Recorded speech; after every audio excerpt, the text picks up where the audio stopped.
시작하겠습니다. 반갑습니다. 역시 사순환부터는 많이 오셨네요. 자, 오늘부터 사순환이 시작되네요. 국어가 첫 수업이다, 그죠?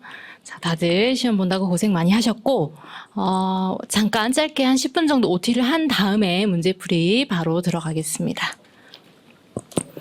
자, 먼저 이 사순환 진도별 모의고사에서 제가 이루고자 하는 수업 목표를 간단하게 말씀을 드릴게요. 첫 번째는 수업 방식은 총 12회의 모의고사를 여러분들이 치릅니다. 그러면 수업은 어떻게 진행되냐? 이 25문제를 풀이하는 방식의 수업이 될 거예요. 자, 그러면 어떤 문제들을 제가 출제를 했을까라고 봤을 때 이 법원직 국어시험의 출제 요소들, 즉 우리가 1, 2순환에서 학습한 내용들을 가지고 문제로 이제 적용해보는 연습을 하는 겁니다. 자, 당연한 말이겠죠. 자, 이렇게 12회에 걸쳐서 반복적으로 여러분들은 이 출제 요소들을 점검해야 될 시간이 되는 거예요. 자, 그러다 보면은 이 매 회차에 나오는 출제 요소를 가지고 제가 여러분 이번 주에는 이런 내용들을 복습하세요라고 말씀을 드릴 거예요. 자, 그러면 여러분들이 좀 이해하기 쉽게 제가 표를 간단하게 보여드릴 텐데 이 12회차의 모의고사를 통해서 제가 출제 요소들을 반복적으로 출제한다는 게 어떤 것이냐라고 봤을 때 표를 제가 만듭니다. 이건 당연히 24년도 이번에 모의고사의 표는 아니겠죠. 22년도에 제가 문제를 내면서 활용했던 표예요.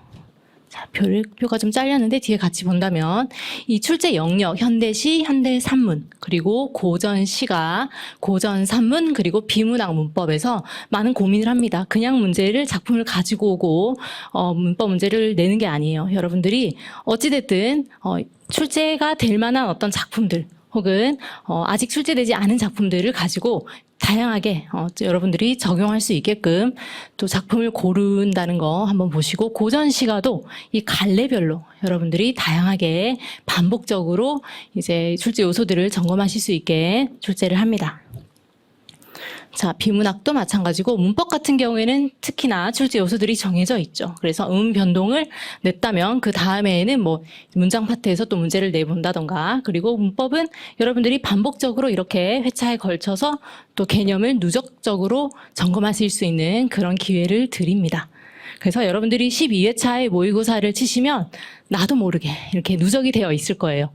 띄엄띄엄 또 내가 잊을만 하면 또 다시 등장하는 출제 요소들이 나올 거고, 그런 것들을 의도해서 출제를 합니다. 즉 진도가 어느 정도는 있다라는 거예요.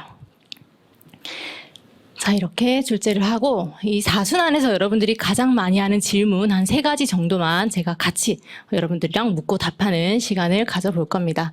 자, 가장 많이 하는 질문이 바로 문제 푸는 시간. 이 법원직 시험은 이 시간 싸움이다라고 보셔도 틀린 말은 아니죠. 1교시에서 국어는 특히 7페이지, 많으면 8페이지 분량의 문제가 출제가 됩니다.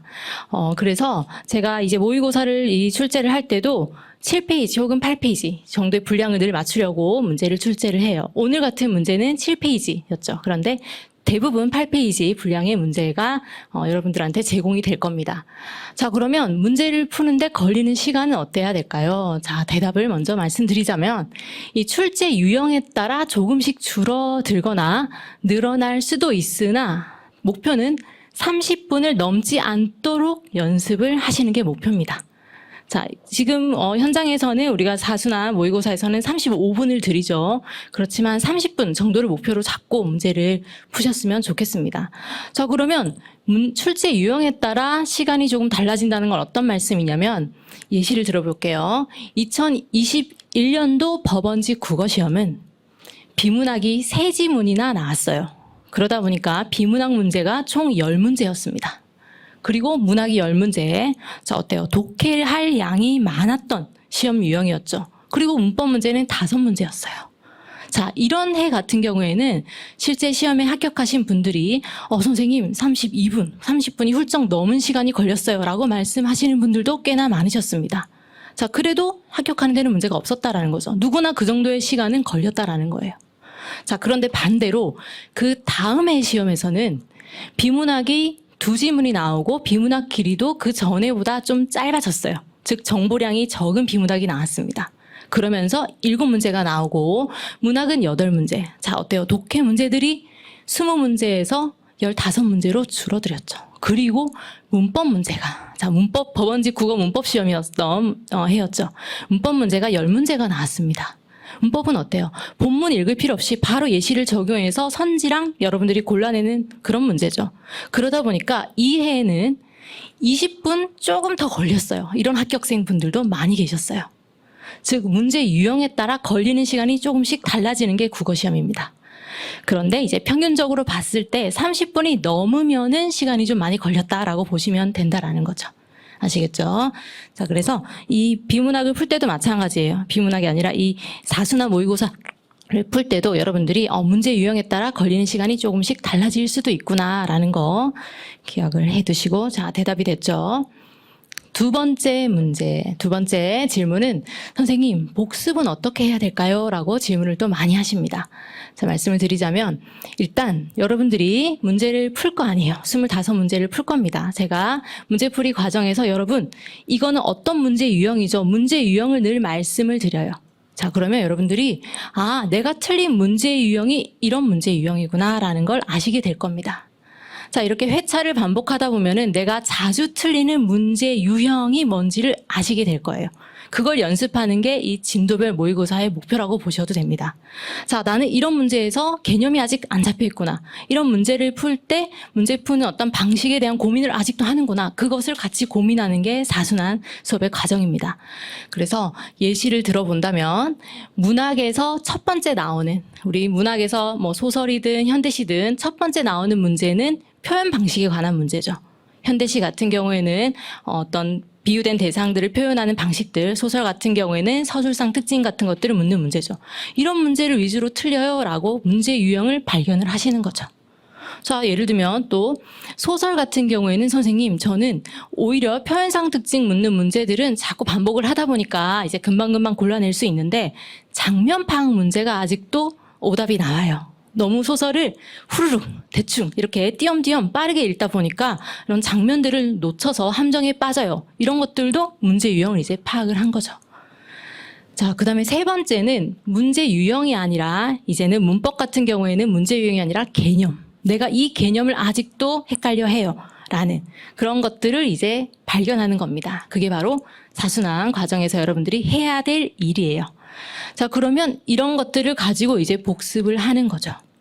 저랑 같이 고민하시고 또 여러분들이 충분히 고민하는 시간이 돼야 됩니다. 자, 그리고 이런 질문도 하십니다. 선생님, 추가 학습이 필요할까요? 자, 대답을 드리자면 문제를 푸시다 보면은 특정 영역에서 시간이 너무 오래 걸리거나 혹은 자, 점수가 많이 부족하다.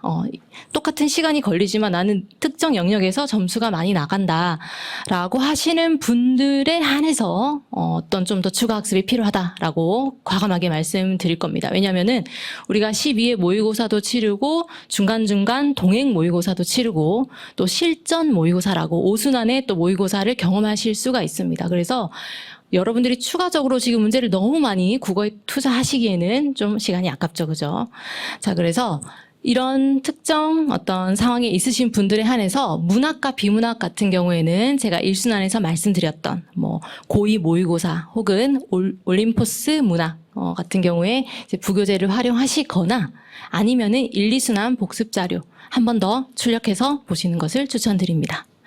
그리고 문법 같은 경우에는 뭐 새로운 개념이 있어서 제가 틀리는 게 아니죠. 이제 출제 요소가 되는 개념들 알고 있으니까 이 문법 백제 문제를 한 번 더 재출력해서 복습하시는 것을 추천드립니다. 뭐 교재를 따로 구매하실 필요가 없다라는 거예요. 그래서 이런 분들에 한해서 이제 추가 학습이 필요하다라는 걸 말씀을 드리고요. 그 다음에 또 가장 중요한 질문. 여러분들이 점수로 고민하시는 분들이 많습니다. 그런데 결국 여러분들이 이제 시험을 치르고 실전에 딱 시험을 치르고 나서는 내가 어떤 문제를 틀렸어요 라고 얘기를 하지 선생님 어떻게 점수가 안 나왔어요 라고 얘기하시면 안 되겠죠. 자, 점수로 고민하지 말고 문제로 고민하자. 이게 지금부터 우리가 해야 될 목표입니다. 어떤 문제를 틀려요? 어떤 문제 유형에서 시간이 오래 걸려요? 그것을 같이 고민해야겠죠. 그래서 점수는 중요하지 않다. 라는 거. 그리고 제가 이제 시험을 치르고 이제 여러분들이 수업 전에 시험을 치고 오시죠. 그러면 평균 점수랑 각 문제별 정답률 혹은 오답률 같은 말이죠. 이 나옵니다. 그런 것들을 여러분들과 충분히 공유를 해드려요. 그러면 거기서는 고민할 필요가 있어요. 정답률이 매우 높은데 나는 틀렸다. 그런 것들은 이제 각성하고 한 번 더 조심해서 보셔야겠죠. 자, 그래서 문제로 이제 같이 고민하자라는 거. 그리고 여러분들이 저한테 이제 질문을 하러 오실 때도 선생님 어떤 점수가 안 나와요? 라고 저랑 같이 고민하지 마시고 어떤 문제의 유형 혹은 어떤 개념을 아직 모르겠어요. 라고 얘기하시면 훨씬 더 효과적인 상담이 될 겁니다. 그래서 총 12회의 모의고사를 통해서 이러한 고민들을 줄여나가는 게 바로 우리의 목표입니다. 자, OT는 여기까지 하고 바로 수업 시작하겠습니다.